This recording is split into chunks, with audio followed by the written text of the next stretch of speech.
The 8th of September 2022 is a very important date to remember because that date marks the start of the biggest drama domino effect on the Twitch platform. We never knew it until now, but Erob is the force that stabilizes and keeps the Twitch platform from imploding. And his 1-month ban almost made Twitch crumble. Having him unbanned ensures that Twitch has a minimal amounts of drama. 5th of September 2022, QT Cinderella invites a bunch of relevant streamers from the likes of Zoil, Ludwig, Azan, Seir, Austin, Rich, Will Neff to create content together at mayahiga, and one of the streamers happens to be Electronic Eric Robbins Jr.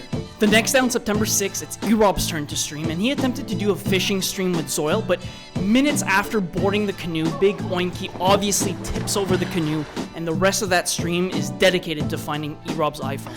What is wrong with you? And he just had it in the boat, sitting in front of us. I said, it's gonna capsize. And he has a phone sitting in front of him in the boat, so he can read chat. Do you need chat that bad? On September 8th, midway into the shit camp weekend, Erob gets banned, and nobody knows why. But then on Myth's YouTube stream, Borby said this. Do you know why you got banned? Yeah, I figured it out. Fingers are not hurt that much. Fingers are definitely. I was messaging him offline chat. Some dude was talking shit to me. I said to him, I cannot wait to see you at TwitchCon. I'm going to beat the fuck out of you. And after hearing that, it just all makes sense. Usually when you click on a stream for the first time and you enter the chat, you need to be self-aware of your surroundings, where it's extremely important to look at the chat's ecosystem and chat appropriately and conform to the new chat community in order to fit in. Eric? Just like when you're in chat full of buys, it's fine to spam Enforcement's chat. As ironic as it is, you cannot comment on a woman's appearance when she's doing a hot tub stream, or you're just gonna get banned. You see, Erob's community is like a real-life male friendship, where both parties can roast each other, and it's all in good fun. Turn your cam on and put your face next to this pic.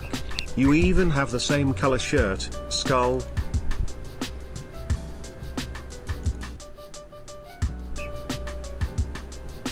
And the cool thing about Twitch is that every community is different, and every chat has their own personality, their own emotes, and their own inside jokes. Tectone body build?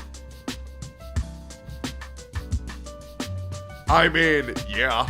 Unfortunately, a lot of new viewers who came into Erob's chat didn't assess their surroundings before typing in his chat, and they all took to Twitter.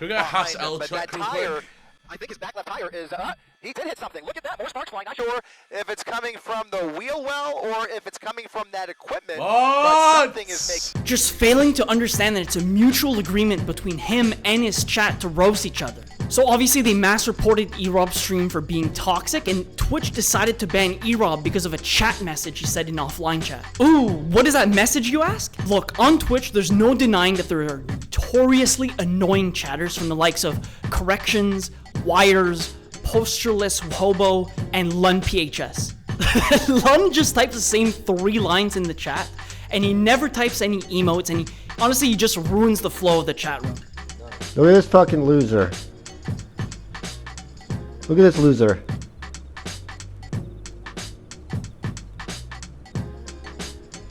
All that just get fucking banned and not be able to type. Dumb fuck. Unlucky. Hey, and he lives rent-free in Erob's mind, and just to prove it, I'll just let the chat logs speak for themselves. As soon as Erob got banned, the eMoney subreddit went up in arms about it. From the bottom of my heart, I'd like to take this chance to apologize to absolutely nobody. The double champ does what the fuck he wants. Unknowingly to Twitch, banning Erob will be the biggest mistake the platform would ever make. Because just a couple hours into his ban, the Queen of England passed away. Oh my god! She did die!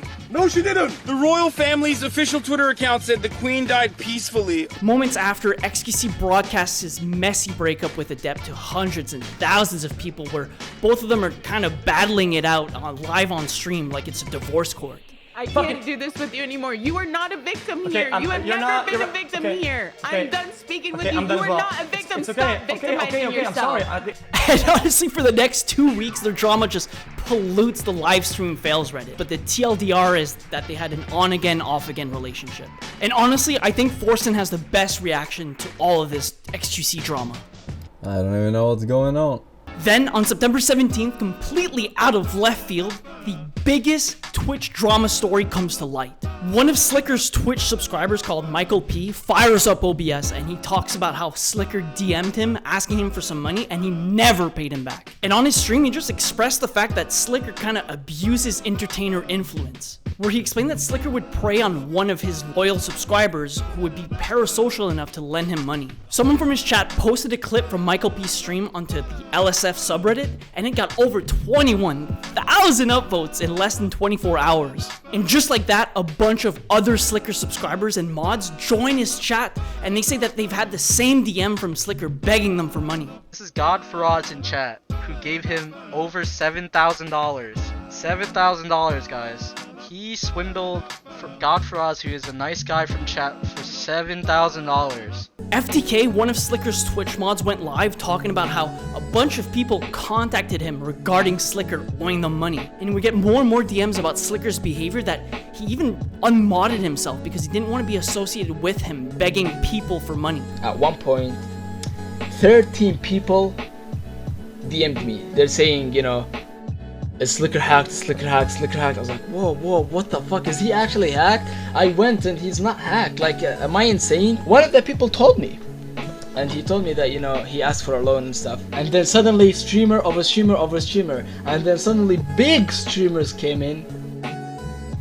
It was a bad thing. Like, why did you loan that much from people? Then, you know, I left. It's insane, like. Upon all that information, Slicker's subreddit is in complete shambles. But wait, it gets much worse. Other big content creators chimed in and said that they've also lent money to Slicker who hasn't paid them back. You've got Lakari, Wojito, Furious, Yasuo, Mendo, DeFran, Myth, even Hat Chubby. He just didn't give a fuck about me. I thought he was my friend.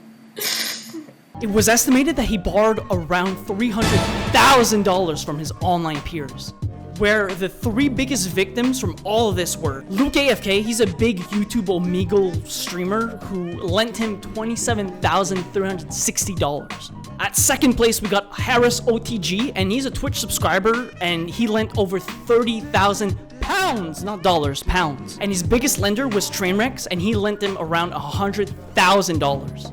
I yelled in all capital letters because it was shameless. Because like it was 2 increments.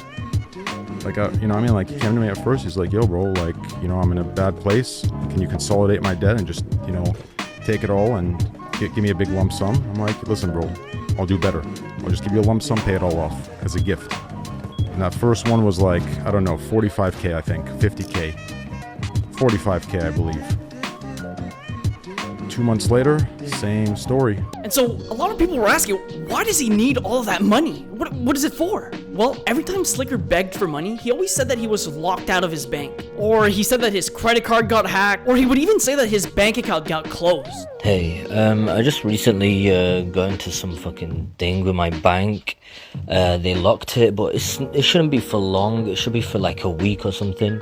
But I got these like 2 bills I have to pay off. And admittedly, we got some pretty funny Slicker video NFTs. I can't if it's not you.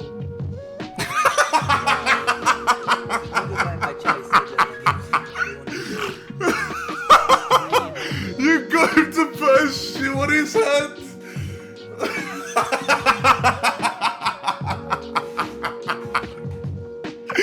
Oh, that's worth. Dude, they're actually like personalized NFTs. I wish I got an audio message. I just got a long ass DM. On September 18th, Slicker does one final stream where he comes out and tells people that the reason why he was asking all these people for money was because he had a crippling gambling addiction. He's not addicted to slots. He's not addicted to blackjack or poker. None of that. He said that he gambled all of his money on professional tennis. What sport would you bet? Tennis. That's the whole reason why I watch tennis, because I started gambling from tennis. Yeah, you can, bro. Tennis is good. And every time that he lost money that someone lent to him, he needed to beg someone else to gamble that money in order to pay off the first person that lent him that money. And he would repeat that cycle over and over again, and you can see how this would be the definition of a Ponzi scheme. And the whole situation got so out of hand that even Moist Critical had to make a video about it. And oh, you can see me in the video right here. And amidst all of this drama, what's Warby's reaction to all of this? Oh, looks like he changed his profile picture.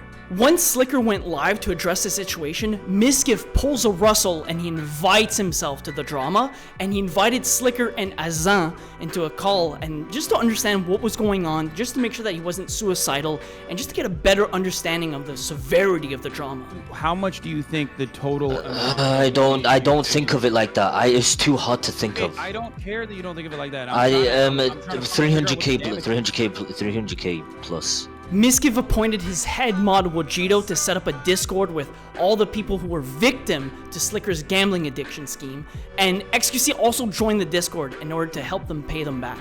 I will refund half of everybody who has been scammed of any money. A singular dollar with proof. We'll go through all of them and we'll refund them.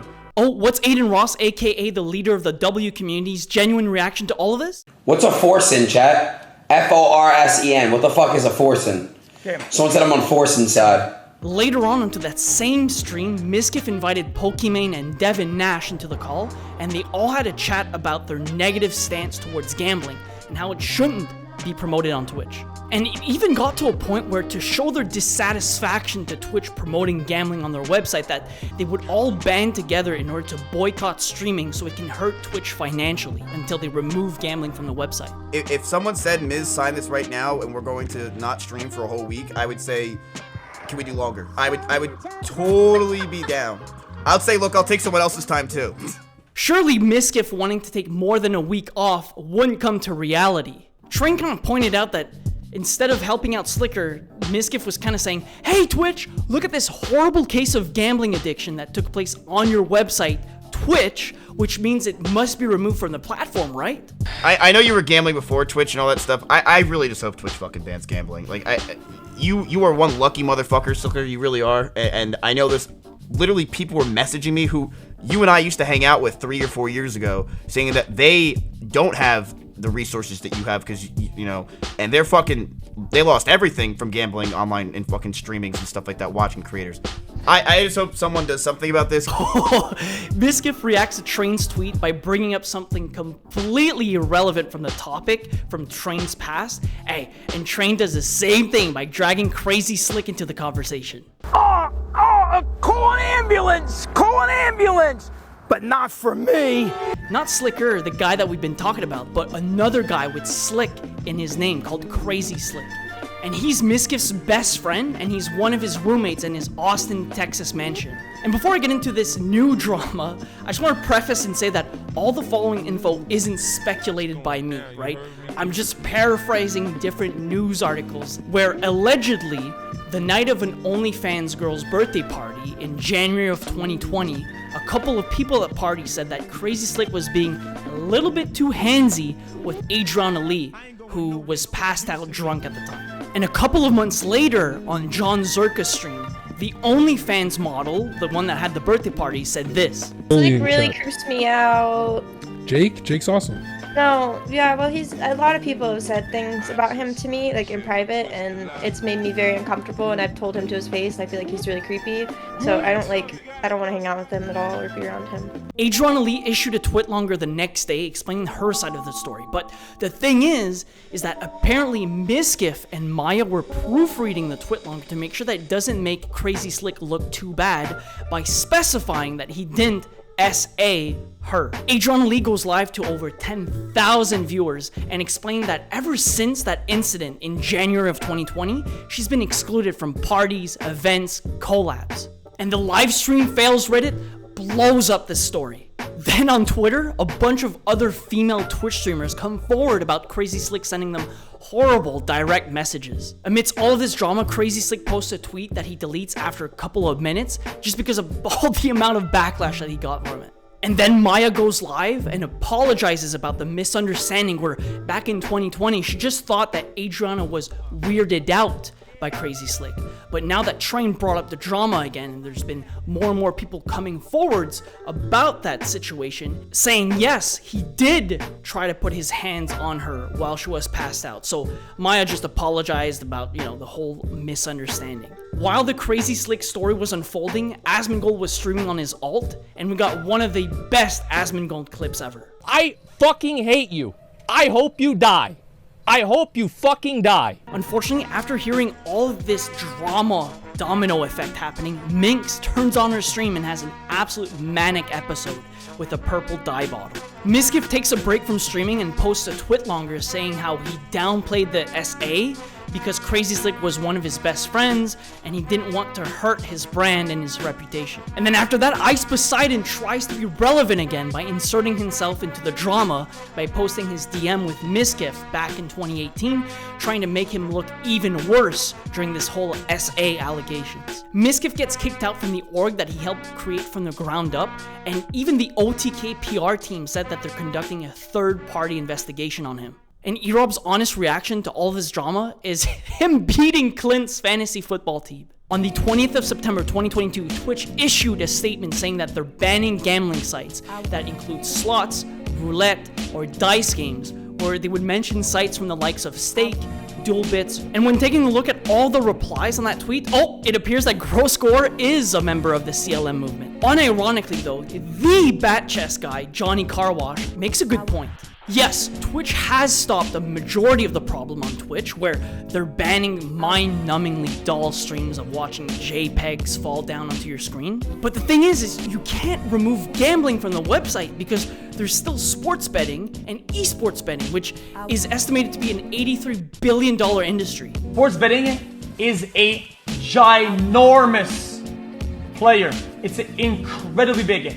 And now that you guys mention it, I don't want to be weird about this. Now that you mention it, it's what the Sliker thing was about in the first place. Train recognized the irony of banning gambling, and he even circumvents the gambling ban by typing in his offline chat that his next plans are going to be to play poker and sports betting. And immediately after the gambling ban, there's a bunch of drama in the Twitch chess world. Yes, I know that chess is kind of boring, and the only time that I watch chess on Twitch is when one of the Botes sister plays. But like it or not, it's one of the most viewed categories on Twitch. Well, basically, this guy right here is Magnus Carlsen, and he's the Norwegian Giga Chad of chess. You see, there's a prestigious chess tournament in St. Louis, Missouri called the 2022 Cinquin Field, and Carlsen was on a 53-game winning streak. And he lost to a 19-year-old American chess player named Hans Niemann, who kind of came out of nowhere. And Magnus got so tilted that after losing to Niemann, he resigned from the tournament and posted this tweet. If I speak, I am in big trouble. Where he's implying that Niemann might have been cheating. And then to kind of make matters even worse, they played again online, and then this happened. You could call it, but is it an obvious proof of cheating? Definitely not. I don't think he cheated in the Singfield Cup, but everything else is still sorry, up in the Alejandro. air. Sorry, Alejandro. I just have to interrupt you because the game started and Magnus has logged off. What has happened? Magnus has resigned.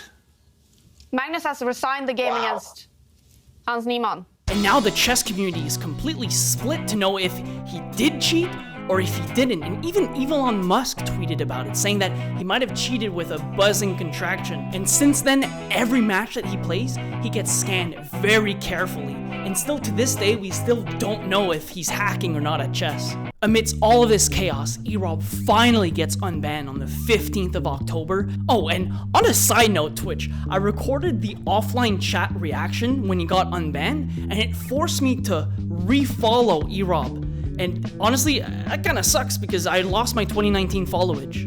On the 17th of October, Erob has a return stream, and Erob joins TSM. Everyone involved in Slicker's Ponzi scheme got paid back by XQC. Wait a second, X just sent me 28K. Mizkif came back to streaming. Train's playing a lot more video games, and I mean, he's still gambling, but it's in video games now. Sliker quit streaming, and he became a full-time Uber driver. We found out that XQC is attracted to someone who looks exactly like him. Maya came back to streaming on the 16th of November, and honestly, I didn't watch more than 5 minutes of her stream just because one of her White Knight mods timed me out for typing CLM in her chat. And that concludes the Twitch drama domino effect that Erob caused when he got banned, and it's all Lun's fault. Yo, let PHS, you're here, bro. Do you realize how much money you cost me, buddy? Yes, he's fucking rent-free, man. He cost me thousands. Thank you very much for watching. If you want to know where I am, I post one new video every single day on Zoil's YouTube channel. And on this channel, I just try to upload a little bit more high-effort Twitch-related content. And in the works, I might have a video with the mayor very shortly. So stay tuned for that. Oh, and also if there's any eMoney7s in the chat. Woo! Brett, I have a question, sorry. Oh, yeah. Do you know where Erob is? Is he here? I don't know who that is, but I know a Derek. Okay. And he's not here. Okay, and can we take a picture? Yeah, of course. Okay. Yeah. What's his name? I am... No, yeah, that's not his name. Okay. Thank you very much. I'm sorry. He is cool. That's his name, Celery.